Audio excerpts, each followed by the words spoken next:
Sejam mais que bem-vindos novamente. Aqui é o Pode Crer. Você pode, eu posso, todos podem crer. Pode crer. Você pode, eu posso, todos podem crer. Pode crer. Queridos, é tanto sucesso, foi tanto sucesso, pessoas me parando nas ruas pedindo, olha, autógrafo, como é que a gente faz para participar? Só que não, mentira, vamos falar a verdade. Nós precisamos de você para divulgar. Compartilhe, irmão e irmã. Olha, mas estamos aqui de volta. Milagres acontecem, tragédias também, mas então estamos aqui. E hoje vamos falar sobre religião e política. Será que religião e política se mistura, se fala? Polêmica no ar, polêmica no ar. Bom, eu sou o capelão Kleberton, estou ladeado por ninguém menos que... Pastor Luciano com você. Aê. E o nosso técnico, Matheus Noronha. Oi. Olha o cabeção ali. Oi. Eita, mas então, que bênção. Queridos, mas eu conversei com um amigo nosso lá e falou, olha, acompanhei o podcast, gostei muito. E eu, legal, bacana. Tá, mas e daí? Já divulgou pro pessoal? E ele... É verdade. Quer dizer, às vezes não. Sim. E deu vontade de pegar o irmãozinho pelo pescoço assim, e vai divulgar, Lazareno? Claro que não, ficamos na fé, ficamos na oração, tudo no amor. Querido, sem mais delongas, religião e política. Eu já ouvi muito disso, eu acho que você também, que não se misturam, é um dogma. Não, isso aí... Olha, lamentamos talvez, de certa forma, contrariar quem pensa assim, mas do pouco que eu vejo, que eu entendo, e eu espero não estar sozinho nessa, sim, se mistura, porque a fé de Deus veio, Jesus Cristo, ele é para todos os componentes da vida. Jesus, quando nós abraçamos Jesus e ele vem ao nosso encontro, não é que a gente se desliga das coisas do mundo e agora só pensando nas coisas do céu. Não. Tanto é que na própria oração do nosso Senhor, venha a nós o teu reino, seja feita a tua vontade na terra como no céu. Sabe? Então, e o que os profetas do Antigo Testamento faziam? Eles denunciavam as injustiças, eles pediam que a justiça flua como rios no meio do povo, eles condenavam os juízes injustos, autoridades abusivas, aquelas pessoas que lesavam os órfãos, as viúvas. Quer dizer, isso é política. Falar a corrupção das autoridades, o que está sendo feito errado, a própria liturgia do templo que estava sendo feita errada, deturpada, a hipocrisia dos fariseus, isso é contestar a autoridade, o status quo, isso é ser o homem político. O homem é um ser político. Então não tem como separar política totalmente de religião. Claro que também não podemos ser extremistas a ponto de criar uma teocracia aos modos, sei lá, islâmico, seja lá o que for, né? Nós vivemos um estado laico, democrático, mas que a fé não está desvinculada totalmente dos assuntos de política, até porque a política, como a gente está vendo de uns tempos para cá, ela está afetando e muito a nossa liberdade religiosa. Então, nós estamos, assim por assim dizer, mais do que convidados a nos pronunciar no meio do cenário político sobre a nossa fé. O que tu achas, meu querido? Boa noite, meus irmãos. Glória a Deus. Eita, tema polêmico, né? Realmente nós, quando falamos sobre política e religião, dá vontade de sair correndo, né? Não, tudo que você falar e disser poderá e será usado contra você. Não, mas nós chegando. Tá? Vamos...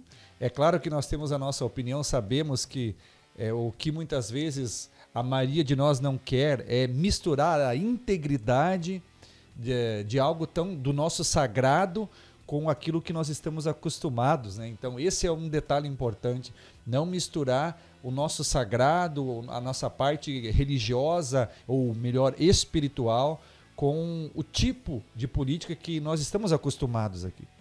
E esse costume é que nos dá certa repugnância, porque demonstra o quanto nós estamos pouco interessados em política. E quem dera misturar política com espiritualidade.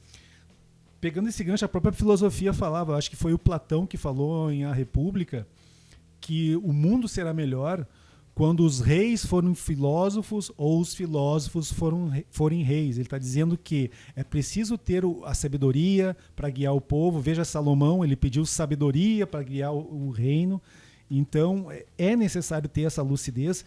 E trazendo aqui para o nosso assado, nós recentemente nós tivemos um embate muito sério, e estamos tendo, principalmente no Congresso, da questão que eles chamam da bancada evangélica, que sobre questões da pauta cristã. E isso envolve política, porque eles vão criando leis que quando tu vê, tu tem que obedecer. Né? E nós temos que nos pronunciar. Porque poderá chegar o tempo em que a gente vai ter que negar, talvez, a autoridade do rei da Babilônia para mantermos fiéis, porque compete mais a gente obedecer a Deus do que os homens. Porque as leis estão sendo criadas e muitas delas estão contrárias, estão sendo diretamente opostas, inimigas ao Evangelho. Mas assim, para não fazer uma propaganda assim, contra esse ou contra aquele, questão de direita e esquerda, eu vou te fazer a seguinte proposta. Assim, faça o exercício. Você decide se isso é da esquerda ou da direita. Porque aqui que nós estamos defendendo é o Evangelho, Jesus Cristo, certo? Você que vai definir se esse Evangelho de Jesus Cristo ele cabe num escopo da esquerda ou da direita. Você escolhe. Veja, tem uma banda, você escolhe se é direita ou esquerda, que ela prega contra a formação da família convencional. Ela é a favor do aborto e ela é a favor da liberação das drogas. E só um pai e uma mãe para saber o problema que é ter um filho, alguém drogado em casa, um alcoólatra. Pois existe uma banda política, um viés político, um espectro político, você decide se é da direita ou da esquerda, que prega abertamente isso. Como que isso vai ser cristão? Existe uma ala, você decide se é da direita ou da esquerda, que gosta de mentir sobre a ditadura, gosta de defender a democracia, mas as maiores ditaduras do mundo foram esse espectro político que produziu. Talvez a direita, talvez a esquerda, você decide. Você pensa no Chile queimando igrejas, você pensa em Cuba e Coreia do Norte e China que prendem quem lê a Bíblia publicamente, só por ler a Bíblia publicamente eles são presos. Você pensa na Nicarágua, em que expulsaram freiras e prenderam padres. E aí? São países de direita ou de esquerda? Você decide. Não é aquele programa da Globo, você decide. Você né? decide, é concorrência. Ortodoxia. Veja, a própria Bíblia fala que na Bíblia estar do lado direito é identificado com um lugar de honra. Estar à direita do próprio Deus, né? E quando o Senhor Jesus fala de ovelhas e bodes, ele fala que as primeiras ficarão à direita e os segundos à esquerda. Isso está em Mateus, né, 25. Mateus. E outra confirmação diz que o Salvador está em Eclesiastes 10, né, que o coração do sábio está à sua direita, mas o coração do tolo está à esquerda. Vai pegando a visão. Karl Marx afirmou que a supressão da religião como felicidade ilusória do povo é a exigência de sua felicidade real. Então, para o comunismo, para o pessoal da socialista, enfim, que quem gosta desse discurso, que tudo nasceu por aí, esse embrião, esse viés aí revolucionário do povo, você tem que suprimir a religião. Religião é o ópio do povo. E você tem que substituir pelo quem? Por Estado. Você deve devoção ao Estado. O Estado vai te suprir em tudo, em todas as suas necessidades. Até hoje nunca aconteceu isso no mundo, mas eles insistem. E quando perguntam por que você insiste e só deu errado? Não, mas eles não tentaram o verdadeiro comunismo. Ainda não foi feito o verdadeiro socialismo. Agora com a gente vai dar, a gente vai fazer. E nunca acontece. E não tem como dar. Né? No livro negro do comunismo, historiadores europeus revelaram que o comunismo matou mais de 100 milhões de pessoas. Foi o Holodomor, né? 100 milhões de pessoas, inclusive de fome, de desastre, de políticas econômicas desastradas, faltou pão. Né? E eu acho assim, um absurdo pelo seguinte, o nazismo, que é repreendido no mundo inteiro, ele matou cerca de 6, 7 milhões de pessoas. O comunismo matou 10 vezes mais. E veja bem, o nazismo é proibido. Qualquer coisa que lembre o nazismo, suástica, qualquer coisa é proibido, é crime. Fazer apologia ou qualquer símbolo do nazismo é crime. Agora, o símbolo do comunismo não é crime. Você pode andar com uma camiseta, lá com a foice, com o martelo, você pode ter Partido Comunista do Brasil, que está tudo ok, beleza, sendo que o comunismo matou 10 vezes mais que o nazismo. Então você faça essa análise. E o que tu achas, meu querido? Então, claro, né, meus irmãos, é claro, nós sabemos, amigos, nós temos entendimento que, no que se refere à palavra de Deus, ao reino de Deus, a forma que Deus usa para expressar o seu reino aqui na terra, não depende de governos, não depende de política, não depende de sistemas, porque a palavra de Deus ela é livre, ela é poderosa, ela é eficaz, ela tem vida em si mesmo. Então ela venceu até hoje. Até esse presente momento nós sabemos que a palavra de Deus está se cumprindo. Agora também não podemos engessar as formas como Deus age. Ele pode sim agir através de decretos políticos, colocando lá homens de Deus, como aconteceu com José, Daniel, né?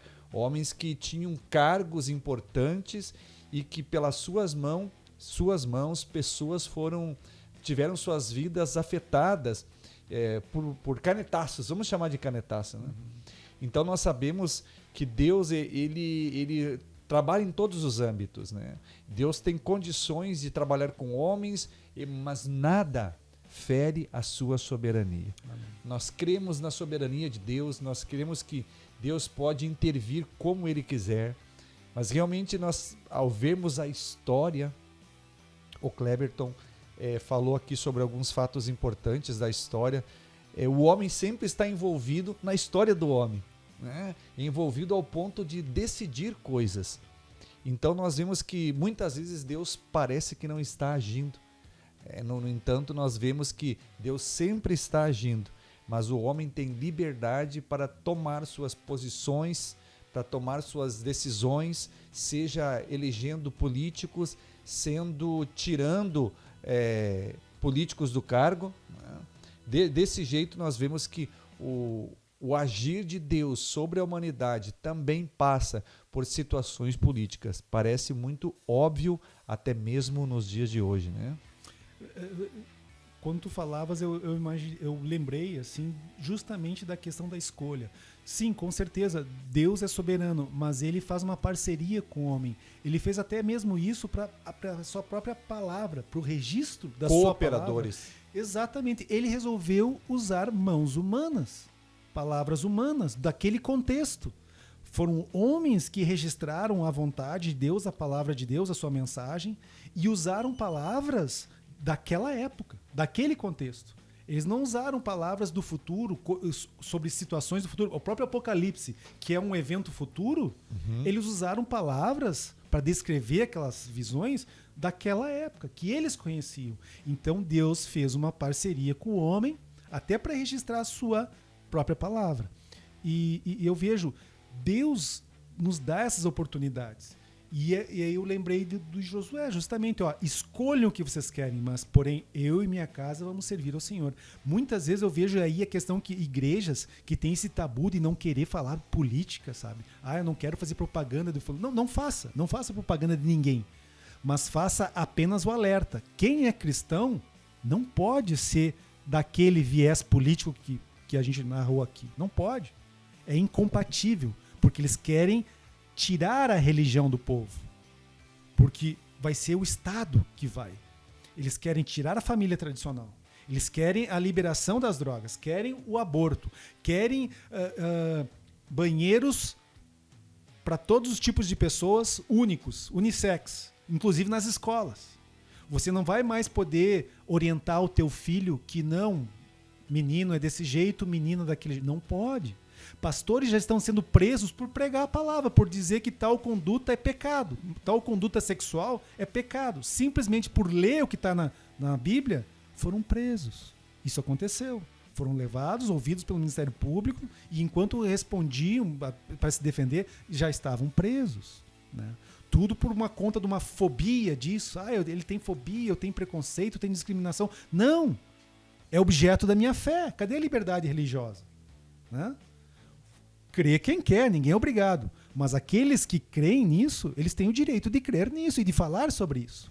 Hoje em dia também está muito em voga que sim, quem se sente discriminado em seu pecado, vai lá e funda uma igreja que está tudo ok com esse pecado, que aceita esse pecado. Então, vamos supor, eu sou, pinguço, alcoólatra. Eu fui discriminado na igreja lá do pastor Luciano. eu vou fundar a minha igreja cristã dos alcoólatras, sabe? Do vinho sagrado, sabe? E assim está sendo em várias áreas, vários aspectos. Eu sou mentiroso? Eu sou adúltero? Vou fundar uma igreja cristã dos adúlteros, dos mentirosos, dos contadores de piada, dos pornófilos, quem gosta de pornografia. Vamos fundar uma igreja cristã que não tem preconceito, tá tudo liberado, irmão. Se tem igreja até dos narcotraficantes, né? Tem, acreditem. Né? Então, veja como é necessário haver essa boa vontade de lideranças pastorais, padres, enfim, de alertar o povo, sabe? O que tu achas, meu querido? Enquanto o Cleberton estava trazendo essa forma que estão querendo dar a cara da igreja, né? Estão querendo dar uma nova cara da igreja. A igreja de Jesus Cristo, ela é conhecida pela sua santidade. Amém. Então ela não é conhecida pelo fato, ou simplesmente pelo fato de como ela está inserida socialmente. Isso faz parte, sim. Jesus fala sobre os órfãos, as viúvas, fala das nossas responsabilidades sociais. Então é bíblico responsabilidade social. Agora, no entanto, quando um governo ou uma liderança ou um Estado tenta determinar as diretrizes da igreja, roubando a sua espiritualidade através de formatos como o que nós vemos aí, comunismo e tantos outros, né? Que marxismo, tantas ideologias e situações que valorizam a mente humana, o ser humano, colocam o ser humano unicamente num lugar de domínio sobre toda a circunstância. Nós vemos sim que isso vai apagando a sua espiritualidade. E a sua espiritualidade verdadeira, aquela que liga o homem a Deus, vai tirando a noção de que Deus está no controle de todas as coisas. E isso, Cleberton, é muito perigoso. Quando coisas acontecem, situações vêm que façam com que Deus saia da jogada, saia do negócio, saia do meio do povo, saia do meio da política, saia do meio do social. O povo padece.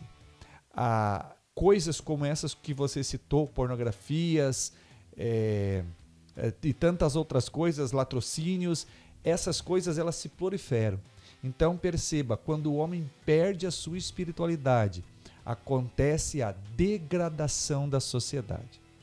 A sociedade não resiste sem estar embasada na sua espiritualidade. O homem é um ser espiritual, ele precisa suprir. E nós entendemos pela Bíblia que o único jeito, a única forma de o homem suprir as suas necessidades é encontrar-se com o ser criador de todas as coisas. Essa é a importância de nós termos a Bíblia como referência. Concordo plenamente, e eu diria o seguinte, me desculpem pessoal aí de casa, mas eu vou falar um chavão, mas eu creio profundamente nisso e espero que vocês me entendam. Não se trata de levar o mundo para a igreja, mas de levar a igreja para o mundo. Tá entendendo o que eu estou tentando dizer? Porque existem muitas... Eu lembrei de Oséias, né? O povo padece por falta de conhecimento. Tem muitos que estão na espiral do silêncio. Tem muitas igrejas que dormem quanto a isso, que se negam a alertar o povo de Deus, não caiam nessa cilada, nessa vereda, que nega o evangelho na prática. Muitos até dizem que não, mas Jesus Cristo é amor, ele não vai pregar contra isso, contra aquilo, isso é discriminação. Não.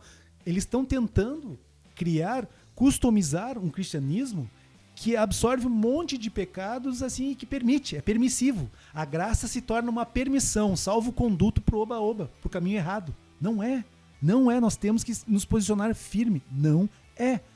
Você é bem-vindo para combater o teu pecado, mas não para passar a mão em cima do teu pecado e segue a vida pecando. Não é, sabe? E isso precisa ser dito. Veja que recentemente nós tivemos um candidato, vamos ter que falar de política propriamente dita, né? Mas que ele falou que nem Deus ia impedir do seu governo. Temos um candidato que apareceu em vídeo, não é montagem, sendo, eu não vou dizer a palavra abençoado, né? Porque ele foi como é que eu vou dizer? Ele foi referendado por uma seita que prega o culto a espíritos, a mortos, a entidades, sabe, de um certo continente. Então, como é que você vai apoiar esse tipo de conduta? E que o mesmo candidato que já falou que tem que enquadrar pastores, que eles não têm toda a liberdade assim, que as igrejas têm que pagar impostos. Você apoia isso, irmão? Você acha que isso é ser cristão? Eu insisto, desculpem, mas não tem como ser cristão e apoiar esse espectro político. Certo? Eu acho que é por aí. É bem por aí mesmo, né? É verdade, então. Temos que contar também hoje com a presença do nosso amigo Au, né? Que está querendo também ter fala, deve ser de esquerda esse cachorro, né? Você que tá falando, eu até agora não falei nada, é o pessoal que decide se é direita ou esquerda, mas eu acho que com certeza é uma coisa, ó, é obra do cão. É obra do cão. Mas vê, aqui é tão poderoso espiritualmente, glória a Deus que estamos sendo iluminados, né? Cremos nisso no Senhor Jesus, Sim. que o cão tá lá fora, ó. Aqui ele não entra, aqui é luz, rapaz, aqui é nós, aqui é do bem. Ele está lá com a obra do cão e nós estamos aqui cãos sagrados, né? Então, isso é... Que viagem é essa, velho? Agora veio o corte, agora veio aquela imersão, tipo, não, OMG. Vamos orar, irmão, agora é pausa. Mas, então, vamos entender, então, que essa questão política, ela realmente mexe com as nossas estruturas de entendimento, porque nós não queremos realmente que algo tão... que envolve tanta coisa ruim se misture então com a nossa espiritualidade. Eu volto a falar sobre isso e eu sei que muitas pessoas que não têm viés político, ao menos não definido, até tendenciam para um lado, mas aceitam outras coisas misturadas, a sua ideologia, vamos dizer assim, construíram sua vida espiritual longe da política, né? Com esse entendimento que todo político é sacana, todo político é contra Deus. E eu queria falar um pouco sobre isso. O Cleberton citou ali sobre um certo político que teve uma certa trajetória aí, que falou que nem Deus podia impedi-lo. Deus usa de misericórdia e longanimidade. E ele acaba por ser tolerante com as nossas frases, muitas vezes, né? Só, no entanto, nós devemos lembrar sobre um político ou um governante, vamos dizer assim, na Bíblia, que foi citado como Deus. O povo fala, aí está um Deus. Lembra dele, Cleberton, quem era?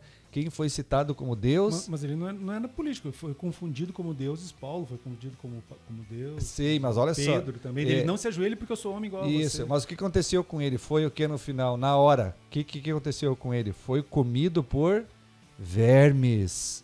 Lembra disso? Confesso que eu não tô lembrando. O nosso rei Herodes lá, né? O Herodes. Foi comido por vermes. Não deu glória a Deus e foi comido por vermes. Então, meus irmãos, para que nós não sejamos tão limitados e na soberania de Deus, nós temos que entender uma coisa. Deus, ele aceita muita coisa não porque ele quer que seja assim, mas porque ele sabe que das imperfeições, ele conhece o sistema humano que é imperfeito, mas isso tudo não é referência para que nós possamos tirar Deus do governo de todas as coisas. Veja, há um limite. Deus atua, ele continua atuando soberano com a sua deidade, né? A sua palavra continua sendo pregada, ele continua sendo Deus de justo e injustos. Ele continua sendo Deus até mesmo daqueles que não o buscam. Então, se nós considerarmos isso, nós podemos sim, então, daí perceber um pouco do que Deus permite e do que Deus não tolera mais. Então, chega um ponto na vida social e política de um país, de um estado, de um governo, que Deus vai intervir. Os planos de Deus não vão ser frustrados. Amém. E os planos de Deus são, com a sua igreja, um plano excelente, mas ele também tem planos com todo o ser humano. E nós vemos isso em algumas passagens bíblicas de governos que são tirados através de derrota de principados e potestades. Talvez o Cleberton vai falar sobre isso, né? Não. Deus não. Posso dizer então que Deus muitas vezes usa, ele tira reis e coloca reis. É ele quem faz, ele tira governo e coloca governo e tira governos. Porque a Bíblia diz que cada povo tem o governo que merece. Sim, ele até, por exemplo, permitiu que os babilônios invadissem o povo de Israel, o povo santo, né? Povo escolhido como para ser santo, separado, né? Mas que estava fazendo coisa errada. Mas permita-me fazer uma pequena ressalva, né? Porque a palavra também dá essa séria admoestação. Ai daqueles que servem de pedra de tropeço para os pequeninos. Ai daqueles falsos pastores, né, que só se locupletam das ovelhas, comem a ovelha gorda, né, e que não fazem o seu papel de pastor. E agora eu vou chamar na chincha aqui, ó. É com tu aí, rapaz. Vou falar na tua fuça aí, rapaz. Fica esperto nesse recado. Que às vezes nós temos uma responsabilidade muito grande por ficarmos quietos, omissos, entrando nessa espiral de silêncio, pisando em ovos, não querendo entrar em assuntos polêmicos que possam desagradar, porque o mundo mudou. O mundo mudou para pior. E nós temos que ser luz e sal para esse mundo que jaz no maligno. Pessoas, olha, eu já frequento, até porque eu gosto de eclesiologia, eu frequento outras igrejas, eu vejo tanto no YouTube como também eu vejo ao vivo, vou em outras igrejas para conhecer, ver como é que é a homilia e tal, para aprender. Eu acho interessante, é o povo de Deus, né? No céu a gente sabe não vai ser só uma denominação, não. Né? E raríssimas vezes, eu vejo alguma liderança falar, olha, tal conduta, tanto no Antigo Testamento como no Novo, é pecado, irmãos. Eu sei que o mundo hoje abraçou, tá tudo bonito, tem propaganda, hoje tem crianças fazendo isso, estão incentivando em tudo, em novela e tal, e existe uma fobia se você não aceitar isso, você é preconceituoso, discriminador, você é o pior ser humano do mundo se você não aceitar isso. Mas segundo a nossa fé, tanto no Antigo Testamento como no Novo, não entra no céu se tu continuar fazendo esse pecado. Eu não vejo mais pessoas falando isso. A ponto de já temos agora igrejas, entre aspas, que nitidamente, escancaradamente, explicitamente abraçam o pecado como se fosse uma virtude. Misericórdia. Estamos chegando num tempo realmente em que isso acaba entrando também, se não houver uma doutrina santa, né? Se não houver, isso vai entrar para dentro da igreja, sim, mas, no entanto, os tempos estão cada vez mais bicudos, demonstrando... Mais bicudos, eu diria Mário Quintana. Mais bicudos, isso. Mas está ficando cada vez mais claro, então, meus irmãos, que o que a Bíblia diz, que nos últimos dias aquilo que é certo se tornaria errado. Aquilo que está errado, entre outras palavras, né, seria a coisa certa.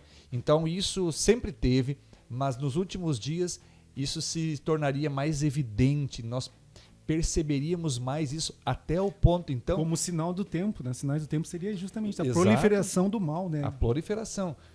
Até o ponto, então, Falsas de nós doutrinas. percebermos isso na religião das pessoas, na espiritualidade, como o Cleberton citou, até mesmo então dos evangélicos, onde nós tendenciamos mais a ter representantes políticos dentro da igreja para ter força política do que ter aí uma doutrina bíblica sadia. Esquecemos, como acontece com algumas denominações, não priorizam tanto falar sobre boa espiritualidade sadia, mas sim de tornar relevante como eu poderia dizer, a ascendência política daquela denominação, através dos seus escolhidos políticos, né? Então isso realmente é um retrato de uma falha da igreja, que vai acabar entrando coisas dentro dessa igreja, ou dessa denominação, né? Onde nós veremos ali tudo aquilo que o mundo está aceitando, e a igreja também está abraçando essas coisas que não vêm de Deus, mas que, ao contrário, elas vêm para minar o nosso interesse em estar vivendo como comunidade santa, imaculada, chamado das trevas para a sua maravilhosa luz. Não é verdade? Amém. Queridos, retém aí as tuas lágrimas.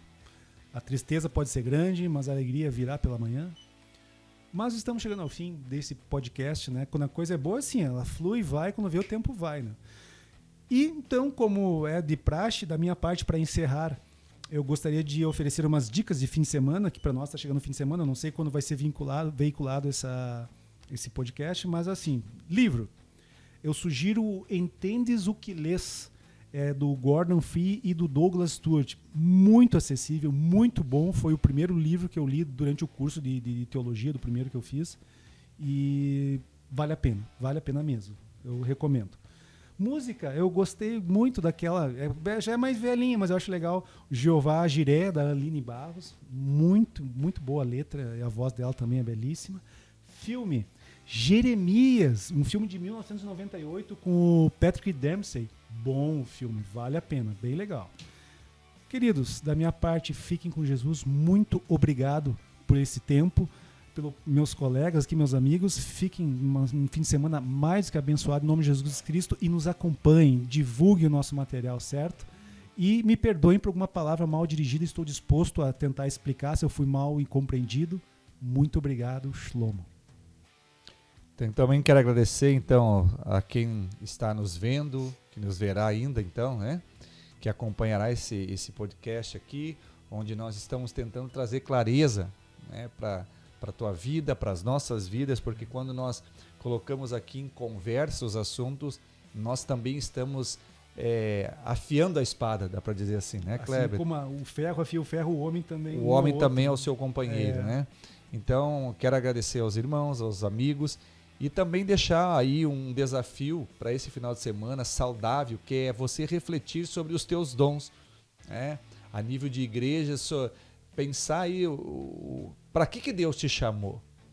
Seria uma boa reflexão para esse final de semana, que dom que Deus te deu, que você talvez aí, esse talento que você está enterrando, aí está fazendo falta no seio da igreja. Então reflita sobre isso, tem vários livros, até estou lendo um aqui, do Wagner, Seus Dons, como é que é? Vai lá, Kleber. Descubra seus dons. Está de cabeça para baixo. Seus dons espirituais. Descubra seus dons espirituais. Então está aí um desafio para você tentar descobrir.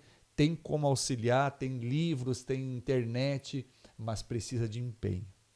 Então, empenhe-se, comece nesse final de semana, já que está chegando, empenhar-se, ou nessa semana, empenhar-se em desenvolver o seu dom. Esse é o meu desejo para o teu coração. Obrigado. Amém? Um abraço. Amém. Abraço. Deus abençoe a todos aí.